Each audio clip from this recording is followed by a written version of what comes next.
السلام علیکم ورحمۃ اللہ وبرکاتہ۔ اگر آپ ہمارے ویڈیو پر نئے ہیں چینل کو سبسکرائب کیجئے، لائک کیجئے اور ساتھ بیل کے بٹن کو دبائیں تاکہ ہر آنے والی نئی ویڈیو آپ تک بآسانی پہنچ سکے۔ حضرت انس رضی اللہ تعالی عنہ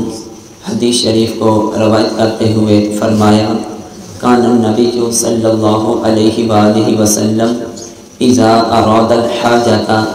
لم يرفع ثوبه حتى يدنو من الارض، رواہ الترمذی و ابو داؤد۔ نبی کریم صلی اللہ علیہ وآلہ وسلم جب قضاء حاجت کا ارادہ فرماتے تو اپنے جسم سے کپڑے کو نہ اٹھاتے یہاں تک کہ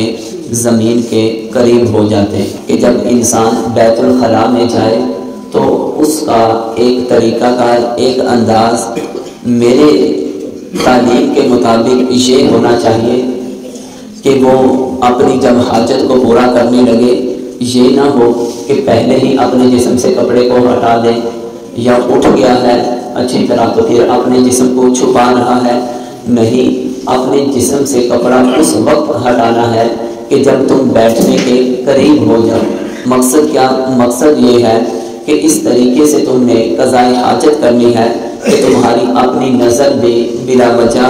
اپنی شرمگاہ پر نہ پڑے، کیونکہ نبی کریم علیہ السلام ایسی شخصیت ہے کہ جو قبائلی عورتوں سے بھی زیادہ حیا کرتے تھے اور اپنی امت کو بھی اسی کی تعلیم دیا کرتے تھے۔ تو اس سے ہمیں یہ پتہ چلا اگر انسان بیت الخلاء میں یہ معاملہ کرے یا بسا اوقات کچھ کیفیت ایسی بن جاتی ہے کہ اسے باہر کسی راستے میں کسی جگہ پہ